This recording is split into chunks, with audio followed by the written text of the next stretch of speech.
Ladies and gentlemen of the National Security Council, thank you for meeting with us today. My name is Emmeline, and my team and I are here to provide you with our final briefing following new intelligence on the situation in Qatar. To outline our briefing today, first I will outline our policy recommendation areas and then provide you with a summary of the updated intelligence. Second, my colleague Katie will outline the comms plan recommendations. Third, my colleague Andrew will outline intelligence remediation recommendations. And finally, my colleague Nadine and I will outline recommendations to strengthen global resiliency. New intelligence shows us that the Yuma backdoor vulnerability in the November 21st cyber attack against QEWC is USG project called Pensive Penguin. Pensive Penguin was devised by a CIA asset working for China-based Nicara Solutions, creators of Yuma software. A non-USG actor exploited this backdoor and added a destructive payload onto QEW's ICS. Other malicious actors have begun to exploit the vulnerability affecting many global South countries. Nicara Solutions has created a patch for the Yuma vulnerability, but has only deployed the patch within China. An American citizen in Qatar has been detained on the grounds of alleged involvement in the QEWC attack. Rabinara Group links Standing Palm to USG publicly. The People's Militia claimed the attack, stating they had a sympathetic insider help them. France has called for termination of US cyber cooperation and has called on Brussels to do the same. So in regards of how we want to address this issue, obviously a very effective communications plan is going to be necessary, both to address concerns with our multilateral partners in the international community and to quell domestic concern and engage effectively with our private sector. And so first we need to focus on reestablishing trust in the international community. We plan to do this through a White House press secretary press release emphasizing that the U.S. did not implement the malware. The verbiage here is very important. There's obviously going to be concerns about the U.S.'s role in this, but we need to ensure they understand that we are not actually responsible for the malware that caused this attack. We need to ensure domestically that the U.S. is committed to bolstering its own cybersecurity and protecting U.S. assets in case there are any vulnerabilities in its own systems present, as well as going through the Global Engagement System or Center and the Department of State in order to reaffirm our commitments to our relationships with countries such as Qatar, but also other international allies, including France, and also releasing details of a calls for a summit that my colleague Emmeline will elaborate on later. But this summit will be a demonstration of U.S. commitment to our partners, including France and Qatar, but a commitment to greater acting multilaterally in the international cyberspace and our commitment to acting in accordance with global cyber norms. Additionally, as much as these international implications are critical, we also need to focus on working with our private sector to ensure that there are no vulnerabilities within the US's own critical infrastructure. And so at this time, we are recommending that CISA, EPA, and the FBI form a task force and use this task force for information sharing and coordination purposes with our water sector to ensure that there's effective collaboration between USG and our private sector to secure our critical infrastructure. And so these are the core recommendations that we perceive as being very low risk with a high payoff. If there was a different policy that the council desired, we have a more medium risk option, which would include DOS or the Department of State and FBI to offer ongoing investigative support to the Qataris in order to support their investigation into a potentially American-based group that is attributed with the malware. And lastly, in a higher risk option, if the United States want to engage in power politics with the People's Republic of China and try to insert some of our own influence within the region of the BRI, we could release a DOS press statement questioning Chinese responsibility and not auditing their software vulnerabilities and the types of regional instabilities this caused, and advocate for China increasing its commitments to securing cyber infrastructure in the BRI and taking measures to ensure it's contributing to regional stability through this initiative. Our second set of policy recommendations are in line with our previous ones, supporting remediation efforts regarding potential risks and blowbacks to the intelligence community. We recommend working with our CIA and NSA counterparts to ensure the safety and continuity of intelligence operations affected by the QEWC attack. This would involve working with our CIA counterparts to ensure the safety and continuity of their asset in China that developed the Nicara Solutions update, which was the Yuma software backdoor, and following up on that to either decide to evacuate the asset due to the risk of discovery by the PRC, or to leave the CIA asset in place and to continue collection efforts. Risks leaving the asset in place would constitute a high level risk and evacuating the CIA asset would constitute a medium level risk. Collection capabilities of the CIA asset have been proven with their development of the Pensive Penguin project, and they have the opportunity to provide continued collection in an area that's been difficult due to great power competition in China. Evacuating the CIA asset would ensure the safety of the asset and build US trust globally in the intelligence community. Additionally, we reinforce our support for continued intelligence community assessments of the short and long-term effects on national collection objectives due to the likelihood of the Chinese discovery of Pensive Penguin. And regarding Pensive Penguin, we present the options to the NSC about either removing the Pensive Penguin to limit the risk of blowback and discovery, or to activate Pensive Penguin capabilities, which would then install a malicious payload on People's Liberation Army networks in China. Risks are involved with both of these. Medium level risk for the forfeiting the collection capability with Pensive Penguin, and a higher risk level for activating Pensive Penguin capabilities due to Chinese increased defensive networks and operations to mitigate cyber intrusion with its discovery.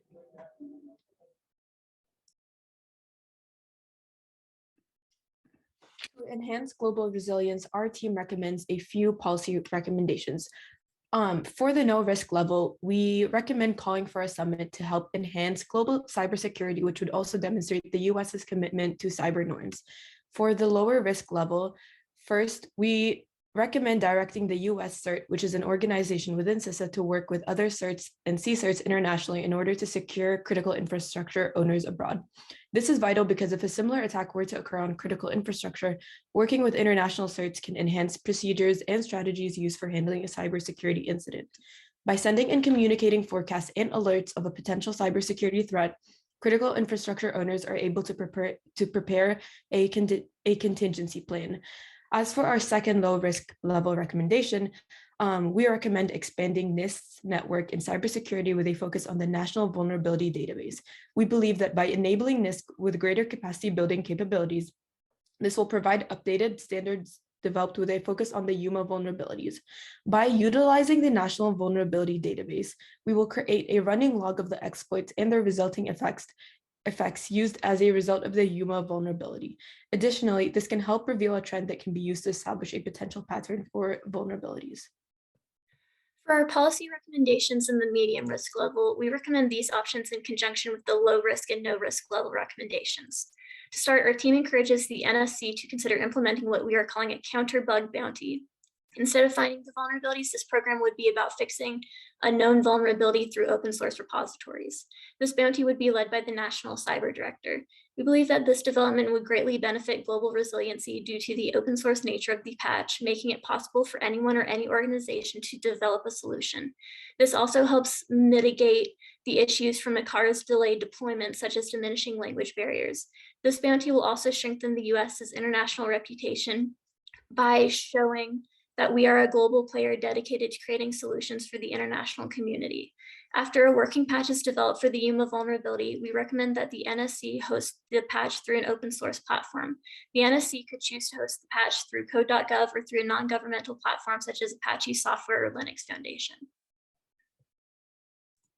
One additional recommendation we make for the NSC is to begin onboarding allied and partner countries earlier in the development of cyber operations.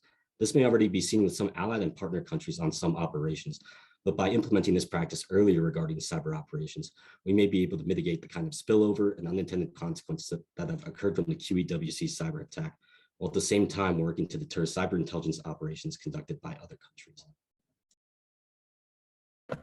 Thank you, and we welcome your questions. Great, thank you so much, Sarah Dark Nerdy. We'll kick it over to the judges to start our 10-minute Q&A. Looks like Bobby has something to say. Yeah, I want to understand this counter bug bounty concept a little bit.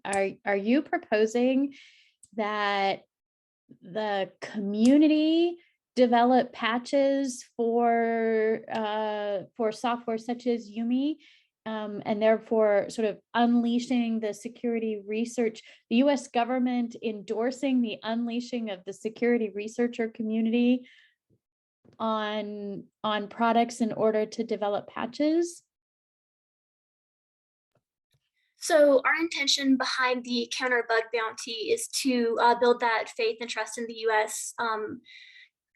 Since the Reynos Group attributed Standing Palm to us as the backdoor for the Yuma software, and we understand that probably global trust has been damaged between U.S. and other global relations. And so by opening it up to an open source software, we are allowing the public to help come up with a solution both globally and domestically. And then we would host it either through code.gov or through Apache or Linux to provide global commitment to generating a solution.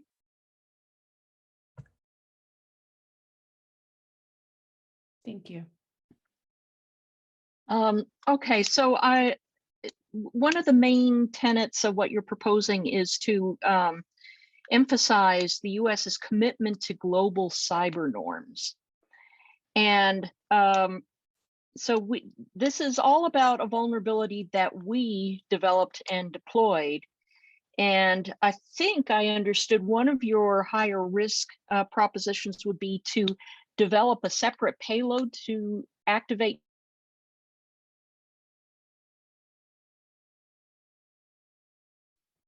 we're going to commit to complying with?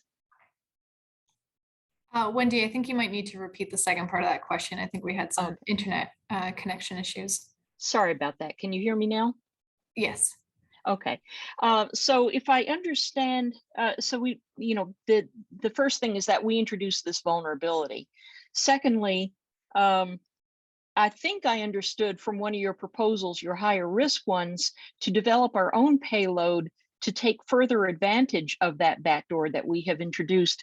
So I'd like to know exactly which global cyber norms are we going to commit to complying with? I'll take this one. So to clarify with the policy recommendation that we have, the recommendation is between two things. The first one is to remove the Pensive Penguin, which is the vulnerability.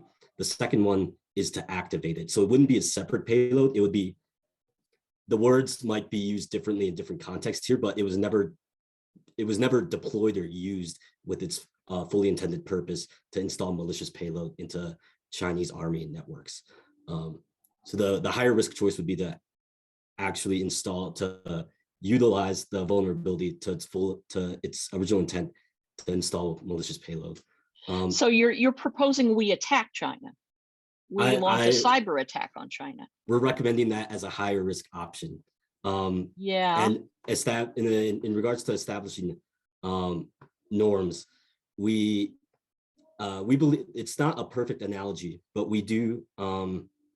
We can look at law enforcement as a reasonable analogy for partnerships, like for example Interpol, and how we developing evidence together can lead to facilitated partnerships and cooperation. And this additionally could lead to faster declassification for working with partners as well. And a good example of this was leading up to the Russian invasion of Ukraine. The Biden administration has done a good job of deterrence by declassification, by sharing information with the public. So you would propose to use Pensive Penguin as a way to, assuming we weren't. I think Wendy may have some connectivity issues there. Yeah, looks like we may have lost Wendy. Also, we've got 5 minutes left for Q&A, so I'll kick it over to someone else for now, and I'll message Wendy privately. I'll continue on that train of thought. I thought I also heard you say that at the same time as potentially using the attack against China, that we wanted to kind of gaslight them and suggest that they should do better vulnerability research across their critical infrastructure. To what purpose would we ask them to do that? What political gains does that give us? And the open source challenge of kind of crowdsourcing a patch, unless the backdoor itself was created through open source, I don't know that the open source community or anyone without in-depth knowledge of the product would be able to prepare a patch. And when you look at the way that vendors deploy patches, if the vendor has already signed this product, the product itself is not going to accept a patch unless it's provided by the vendor. Another option you could consider is deployment of signatures instead. That would at least protect US critical infrastructure in the meantime. But I guess the question was, you were going to gaslight China and ask them why they hadn't done a better job looking for vulnerabilities in their critical infrastructure. And by the way, why would we want them to? Yeah, I'll let Andrew kind of clarify on the first part of that question. But in terms of the specifically talking China, I don't know if I'd use the word gaslight specifically, but going along that kind of train of logic, the idea there is more about a commitment to working multilaterally to international and regional stability. So the goal there is not necessarily to condemn China, but just to question. I see your point, but the point there is if they're going to be using the BRI, if they're going to use this to expand their influence, and if they're going to be doing this internationally, there are regional stability implications that come along with that. So the question there is, if this is how you're going to continue to operate, we need to make sure that you're auditing your software for other vulnerabilities to make sure that the regional stability is not compromised. But I'll kick it over to Andrew to clarify on that second point. That to make sure I understand the first point, it was about deployment of the Pensive Penguin vulnerability. Yes, you were suggesting to deploy that against China. Yes. It was the same question. I think that you addressed it with Wendy, but then Okay. you also wanted to direct China at the same time to go ahead and check for the rest of any vulnerabilities that could be out there that they somehow behaved irresponsibly. Yes. So deploying the Pensive Penguin operation, the risk, I think the fulcrum of the question there is really whether with China is high confidence of likelihood that they've discovered it. Do we want to, would the NSC prefer to get what they can out of the capability while it's still available for us to use, or to focus more on mitigating blowback and the option there would be to remove the Pensive Penguin capability, and that would cause likely forfeit a loss in national collection objective capabilities. When they developed the patch, didn't that happen anyway? Not to all the systems. The Nicara Solutions, the developer of the patch, who is also the CIA asset, they've been slow at getting the patch out, and as a result, even like within China is where they've focused on releasing it, but it still hasn't proliferated fully throughout the country. So I appreciate that you've got kind of risk assessments with the different policy options, but what about the reward assessment? Like, what are the things that are highest on our, this is the most bang for the buck to buy down the risk that we're facing right now? Can you just give me like top three of where they land? I think I'll take maybe the top two for me, I think are in regards to our CIA asset and the NSA collection capability. I was able to assess a risk level for that, but reward is very difficult because our CIA counterparts would know more, but how long the CIA asset is able to stay to maintain its placement and access in China, and how long will we be in great power competition with them, as well as it's also difficult at this point, since China's actively working against the Pensive Penguin capability, of how much we believe we could collect from it. But I would place it at maybe a moderate assessment of benefit from Pensive Penguin specifically. And I think another aspect of Great Reward is going to be the summit we discussed and the press releases that are going to reaffirm our commitments to operating in the cyberspace, depending on how we want to pursue that. But that comes with a low risk and what we perceive as a very high reward as well.